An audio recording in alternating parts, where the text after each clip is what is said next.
দেবরাজ শাস্ত্রীর সঙ্গ পেলে সব সমস্যার সুফল মেলে। যে কোনো সমস্যার সঠিক জ্যোতিষ বিচার ও প্রতিকারের মাধ্যমে সমাধানে এক ও অনন্য মাতৃসাধক জ্যোতিষী শ্রী দেবরাজ শাস্ত্রী। তার মহাশক্তি কবজে যে কোনো সমস্যার দ্রুত সমাধান করুন। মাতৃসাধক জ্যোতিষী শ্রী দেবরাজ শাস্ত্রী। নমস্কার। সামনে আসছে বিয়ের সিজন। কিছু বাবা মার মুখে থাকবে হাসি, কিছু বাবা মার থাকবে টেনশন। কারণ ছেলে বা মেয়ের বিয়ের জন্য প্রস্তুত সব বাবা মাই হয়ে আছে, কিন্তু প্রস্তুত হলে তো হবে না। কানেকশন ওয়াইজ ছেলে মেয়েকে এই মুহূর্তে বিয়ে দিতে পারবো কিনা সেটাই বুঝে উঠতে পারছি না। কয়েক বছর ধরে এই প্রবলেম কিন্তু চলছে স্যার। মেয়ে এডুকেশনাল দিক থেকে খুব ভালো, দেখতে শুনতেও ভালো, কিন্তু কোনোভাবে বিয়েতে কানেক্ট করাতে পারছি না, বা ভালো পাত্রও পাচ্ছি না স্যার। যত পাত্র আসছে সেগুলো আমার অনেক সময় পছন্দ হচ্ছে না। কেন পছন্দসই পাত্র কোনো না কোনো ভাবে আসছেই না। এটা কি স্যার বাস্তুগত কারণের জন্য হয়, বা এটা কি মেয়ের হরোস্কোপের কোনো সমস্যার জন্য হয়? অবশ্যই অনেক সময় বাস্তুগত কারণের জন্য এই সমস্যাগুলো দেখা দিতে পারে। দেখবেন অনেক সময় বাস্তুগত প্রবলেমের জন্য অনেকের বাড়িতে তিনটে ভাইয়ের কেউ বিয়ে করেনি। তারা অজান্তেই, তারা ভালো চাকরি করত কিন্তু বিয়ে কারোরই হয়নি, বা একজনের বিয়ে হয়েছিল সেই বিয়েটাও কেটে গেছে, ডিভোর্স হয়ে গেছে। আবার বিবাহিত লাইফের ক্ষেত্রে নানা রকম সমস্যার সম্মুখীন হচ্ছে অনেক মহিলারা, অনেক পুরুষেরা। আজকে বিয়ে নিয়ে কোনো কথা বলবো। যেসব বাবা মারা খুব চিন্তিত মেয়ে এবং ছেলের বিয়ে নিয়ে, বিশেষ করে মেয়েদেরকে নিয়ে বাবা মা বেশি চিন্তিত হয়। কেন মেয়েদের বয়স যত বাড়তে থাকে বাবা মার চিন্তিত কারণ হয়ে যায়। কেন রাস্তাঘাটে যখন বাবা মা বেরোয় তখন তাকে অনেক প্রশ্নের সম্মুখীন তাদেরকে বারবার হতে হয়। তাই যারা মনে করছেন যে মেয়ের বিয়েতে বারবার বাধার সৃষ্টি হচ্ছে, বিয়ে হওয়ার ক্ষেত্রে প্রবলেম ক্রিয়েট হচ্ছে, অনেক তো চেষ্টা করলেন তার সত্ত্বেও কেন হচ্ছে, এটা যখনই মানুষের মধ্যে তৈরি হবে তখনই আপনি ভালো জ্যোতিষ, ভালো তান্ত্রিকের শরণাপন্ন আপনাকে হতে হবে। কারণ তিনি আপনাকে বলবে আপনার মেয়ের হরোস্কোপে কোনো বাধা আছে কিনা, তার হাতের ক্ষেত্রে কোনো প্রবলেম ক্রিয়েট করছে কিনা, বা বাস্তুগত কোনো সমস্যা আছে কিনা। হ্যালো। হ্যাঁ নমস্কার। হ্যাঁ নমস্কার। কার বিষয়ে জানবে? নিজের বিষয়ে জানবো দাদা। আমি বলছিলাম বর্ধমান থেকে। বর্ধমান থেকে বলছিলে? তোমার নামটা একটু বলবে? দাদা আমি নামটা বলতে চাইছি না। আচ্ছা ঠিক আছে, কোনো অসুবিধা নেই। আচ্ছা ডেট অফ বার্থ বলো। 22 ফেব্রুয়ারি 22/2/1988। 1988। টাইম বলো। সন্ধ্যা 6:30। সন্ধে 6:30। 18:30। কোথায় জন্ম? আমার মামার বাড়ি মানে দুর্গাপুরে। দুর্গাপুর। দাঁড়াও।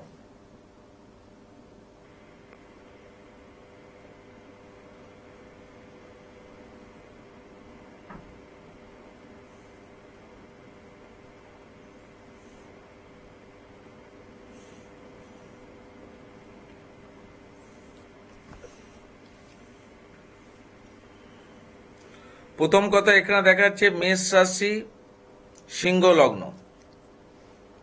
এবার প্রশ্ন হচ্ছে যে প্রথম কথা তুমি একটু চাপা স্বভাবের, তুমি কথা কম বলো, কথা কম শোনো, চাপা স্বভাবের। 1 2 3 4 5 পঞ্চমে, চৌদ্দপতি পঞ্চমে বসে আছে, ভালো। এটা পড়াশোনার প্রতি সিনসিয়ার ছিলে এবং সিনসিয়ারের জায়গা থেকে পড়াশোনা, এডুকেশনটা খারাপ নয়। এডুকেশন কত অবধি পড়াশোনা করেছো?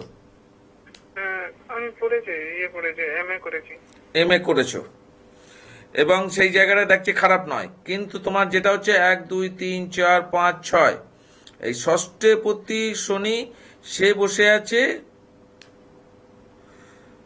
তোমার পঞ্চমে। তার মানে তোমার কাজের ক্ষেত্রটা সমস্যা। আচ্ছা তোমার ক্ষেত্রে ইন্ডিকেশন করছে কাজের ক্ষেত্রে একাধিক চাকরি পরিবর্তন বা একাধিক কাজের পরিবর্তন তোমার ইন্ডিকেশন করছে। কি নিয়ে করছো কাজ? একাধিক মানে আমি আগে একটা ওই গাড়ির বিজনেস ছিল, তারপরে ওখানে লস খাওয়ার পরে ওটা মানে গাড়ি আমার ছিল দুটো, ওগুলো বেচে দিয়েছি। তারপরে আমি আবার একটা মানে এমনি মানে একটা কোম্পানিতে ঢুকেছিলাম কাজে, তো সেখানেও আমার কিছু অসুবিধা হলো, তো সেখান থেকেও ছেড়ে দিয়েছি। এখন আমি অন্তত বাড়িতে বসে আছি, মানে কাজ করছি। এই যে একাধিক পরিবর্তন আমি বললাম কাজের ক্ষেত্রে বা চাকরির ক্ষেত্রে একাধিক পরিবর্তন আমি তোমাকে বললাম, এই জায়গাটা তুমি এখন অলরেডি তোমার বাড়িতে দুটো কাজ করার পর 3 নম্বরে বাড়িতে বসে আছো এখন। হ্যাঁ। এবার প্রশ্ন হচ্ছে যে এই কাজের জায়গাটা কবে নাগাদ হবে, হলেও সেটা কত বেটার হবে কিনা, এটাই তোমার মেন প্রশ্ন, তাই তো? হ্যাঁ একদম। আচ্ছা, তুমি তার আগে একটা চট করে বলো, 1 থেকে 12 মধ্যে একটা সংখ্যা বলো। 9। 9 বলেছো তো? হ্যাঁ। তুমি শুধু আমাকে একটা কথা বলো, মায়ের কোমর থেকে হাঁটু এই সংক্রান্ত ভাবে কোনো সমস্যা আছে?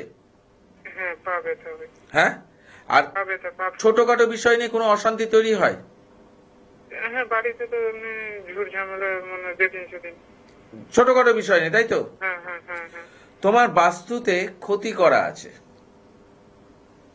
বাস্তুতে ক্ষতি করা আছে, তাই ডেভেলপমেন্টের ক্ষেত্রে বারবার বাধা সৃষ্টি হবে। তুমি চাকরি পাবে, কিন্তু চাকরিতে আবার কোনো না কোনো সমস্যা হবে, বা তুমি কর্ম করতে যাবে সেখানেও কোনো না কোনো ভাবে সমস্যা হবে, কারণ তোমার বাস্তুতে কিন্তু ক্ষতি করা আছে। আমি এই জন্য দুটো জিনিস হট করে জিজ্ঞেস করে নিলাম কনফার্ম হওয়ার জন্য। একদম গ্যারান্টেড বাস্তুতে প্রবলেম, তার জন্য এই ডেভেলপমেন্টগুলো তুমি পাচ্ছ না, এবং তোমার পরিবারও পাচ্ছে না। একদম। তোমার পরিবারও পাচ্ছে, দেখবে অর্থ কিন্তু বাড়িতে টেকে না, অর্থ বাড়িতে টেকে না। হ্যাঁ হ্যাঁ হ্যাঁ, একদমই। ঠিক আছে, এইটা যদি ডেভেলপ করতে চাও তাহলে এই জায়গাগুলোকে রিকভারি করো। হ্যাঁ, আমি না দাদা আপনার প্রোগ্রাম দেখি, আমার মানে কেন জানি না আপনার প্রতি আমার একটা মানে ভরসা বিশ্বাস এসেছে। আমি আসলে আগে না অনেককে দেখিয়েছি, কিন্তু আমি সেইভাবে অনেক টাকা খরচ করেছি, কিন্তু তারা কি বাস্তু সমস্যাটা বলেছিল? না, বাস্তু সমস্যা কিছু বলেনি আমাকে। বলেনি। এটাই হচ্ছে বিচার। এই বিচারটা করার ফলে এই যে প্রতিকার, আমি বারবার বলি না প্রতিটা প্রোগ্রামে যে আমি প্রোডাক্ট বেচি না, প্রতিকার দিই, এই বিচারটার উপরে বেস করে যদি প্রতিকার করো তাহলে এখানে রেজাল্ট পাবে। অনেক প্রোগ্রাম ভালো করেছি বুঝলেন, আপনার কথাবার্তা শুনে মানে আমার দেখো, কথাবার্তা শুনে ভালো লাগতেই পারে, ভালো লাগার থেকে আমি তোমাকে রিকভারি করতে পারবো না। রিকভারি করতে গেলে প্রতিকার করতে হবে, এবং প্রতিকার দেওয়ার পর তোমাকেই বলবে এক সময় যে আমি এখন ভালো আছি। আমার একটা বিশ্বাস জন্মেছে আপনার উপরে, কেন জানি না। আপনার কথাবার্তা শুনে আপনি যে ক্লিয়ার পুরো একদম মানে ক্লিয়ার কাট কথা বলেন, আমার ওইটাই পছন্দ, সেই জন্য আপনার পারলে একটু যোগাযোগ করে নিও। হ্যাঁ ঠিক আছে। বর্ধমান থেকে বলছো তো? বর্ধমানে আমি বসি, মাসে একবার করে যোগাযোগ করে নিও, কোথায় কোন ভাবে পাবে। ঠিক আছে? হ্যাঁ একদম ঠিক আছে, ঠিক আছে।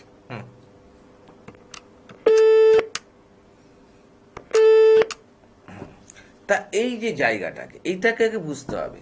আজকে বিয়ে নিয়ে ব্যাপারটা বলছিলাম, এই বাস্তুর সমস্যার জন্য অনেক সময় বিয়ে আটকে যায়, বিবাহিত লাইফের ডিস্টারবেন্স আনে, এই প্রবলেমগুলো কিন্তু অনেক সময় হয়ে যায়। এইগুলোকে ডেভেলপমেন্ট করতে গেলে আপনাকে এই জায়গাগুলো থেকে বের করে আনতে হবে।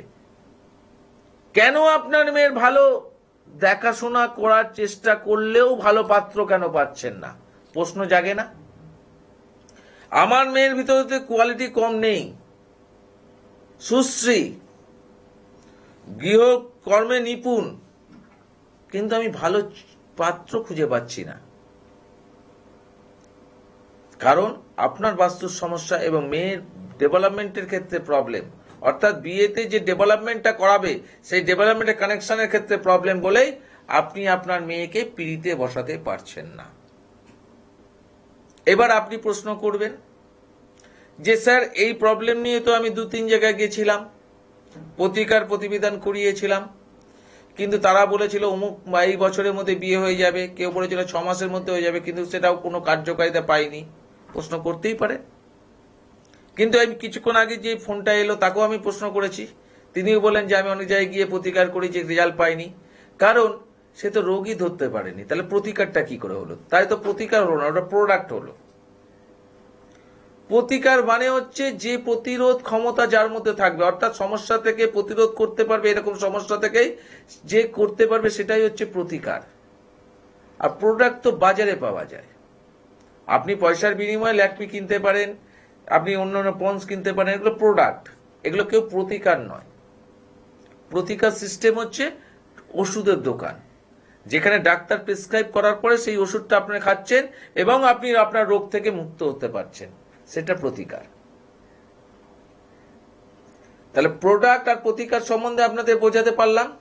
তার ফলে অনেকে একটা জিনিস ভাবে যে স্যার আপনি বংশ পরম্পরার যে মহাশক্তি কবচটা আপনি দেন, এটা কি সবার ক্ষেত্রে? না, সমস্যা অনুযায়ী জিনিসটা তৈরি করা হয়। কবচটার নাম হচ্ছে মহাশক্তি কবচ। এটা নয় যে আমার কবচটা প্রোডাক্টের কাজ করে, সমস্যা অনুযায়ী জিনিসটা তৈরি হয়। যার যেরকম সমস্যা সেই অনুযায়ী খরচা করতে হয়। যাকে অল্প খরচা যাবে অল্প লাগে, যাদের খরচাটা বেশি তাকে খরচা বেশি দিতে হবে। কারণ আমি প্রতিকার দেব যেই প্রতিকার আপনার জীবনে সমস্যা মুক্ত করতে পারবে। তাই এরকম বহু মানুষ আজকে ছেলে বা মেয়ের ক্ষেত্রে বিবাহিত লাইফে ডিস্টারবেন্স হয়েছিল, বিয়ের ক্ষেত্রে প্রবলেম হয়েছিল, প্রতিকার নেওয়ার পর ভালো। সরকারি চাকরি করে ছেলে মেয়ে পাচ্ছে না, বুঝতে পারছেন? সরকারি চাকরি ছেলের মেয়ে পাচ্ছিল না। মা 3-4 জায়গায় ঘুরে ঘুরে আজকে 4 বছর পর সেই ব্যক্তি আমার কাছে আসে এবং তিনি এসে বলেন যে আমার স্যার একটাই প্রবলেম, আমার একটাই ছেলে, কিন্তু আমি একটা ভালো বিয়ে দিতে পারছি না, বারবার বাধা সৃষ্টি হচ্ছে। যখন আমি প্রবলেমটা বুঝলাম, দেখলাম, প্রতিকার দিলাম, 6 মাসের মধ্যে বিয়ে হয়ে গেল। ম্যাজিক না, সমস্যাটাকে ধরে তার প্রতিকার করা হলো। এই প্রতিকার দেবার ক্ষেত্রে একটা বিশাল ভাইটাল পজিশন আমাদের ফলো করতে হয়। এত সহজ নয় প্রতিকার দেওয়াটা। প্রোডাক্ট দেওয়া যায়, প্রতিকার দেওয়া যায় না। আপনি যেটা পড়েছেন সেটা কি প্রতিকার? প্রশ্ন রাখুন তো। হ্যাঁ স্যার, অন্য জ্যোতিষ তো প্রতিকার বলেছিল, আমি বলি প্রোডাক্ট। কেন? যে প্রতিকার আপনার কাজ করেনি সেটা প্রোডাক্টই হলো, প্রতিকার হলো না, ইনস্ট্রুমেন্ট হলো। প্রতিকার যদি হতো তাহলে তো আপনার জীবনের সমস্যা মুক্ত করতে পারত। তাহলে দেবরাজ শাস্ত্রী যেটা দেয় সেটা কি? প্রতিকার। তাই সমস্যা মুক্ত হয়, তাই বংশ পরম্পরা রিলেটেড মহাশক্তির জয় জয়কার। কার্যকারিতাটা কোন জায়গায়? কার্যকারিতা হচ্ছে রেজাল্টের। প্রত্যেকটা মানুষ যারা আজকে প্রতিকার প্রতিবিধান নিয়েছে দেবরাজ শাস্ত্রীর কাছে, প্রত্যেকটা মানুষ আজকে কিন্তু বলছে, এক কথাই বলছে, স্যার আগে কেন এলাম না, আগে কেন প্রতিকার করলাম না, তাহলে আজকে আমার এতগুলো অর্থ নষ্ট হতো না। সেই মানুষগুলোর বক্তব্য। আজকে আপনি যে পাথর পড়েছে, হ্যাঁ আমি আমাকে দেখেছি, পলার সঙ্গে গোমেদ পরিয়ে রেখেছে, আবার গোমেদের সঙ্গে ক্যাটসাই পরিয়ে রেখেছে। আরে অ্যান্টিগ্রহ পরীক্ষার লাভটা কি হবে? কিন্তু আপনারা তো জানেন না যে গোমেদের সঙ্গে ক্যাটসাই পরা যায় না, ক্যাটসাইয়ের সঙ্গে গোমেদ পরা যায়। পড়ালেই হলো। আমি সেগুলোকে বলি প্রোডাক্ট, আর আমি যেটা দিই সেটা হচ্ছে প্রতিকার। আর প্রতিকার দিলে সেটা কাজ হতে হবে। ডাক্তার যেমন প্রেসক্রাইব করে ওষুধ লিখে দিচ্ছে, সেই ওষুধ খাওয়ার পর জ্বর নেবার নামে সেই প্রতিকার পড়ার পর আপনি আপনার জীবনে সমস্যা মুক্ত হতে পারছেন। তাহলে আপনি কোনটাকে বলবেন? আপনি ওষুধ লিখলেন কিন্তু আমার জ্বর নামলো না, তাহলে বুঝতে হবে ওটা প্রতিকার হলো না, ওটা ওষুধ খাওয়া হলো। জাস্ট ওষুধ খেলাম, প্রতিকার হলো না। যদি প্রতিকার হতো তাহলে জ্বর নেমে যেত। তা যারা সঠিক উপায় সঠিকভাবে মানুষের কাছে পৌঁছাতে চাইছেন, মানুষকে সঠিকভাবে প্রতিকার করে নিজের জীবনকে সাকসেসফুল জায়গা দিতে চাইছেন, তাদের জন্য এই দুটো ফোন নাম্বার খোলা রইল। আজকের মতো বিদায়, আবার দেখা হবে আগামী ঠিক একই সময়। আজকের মতো বিদায়, নমস্কার।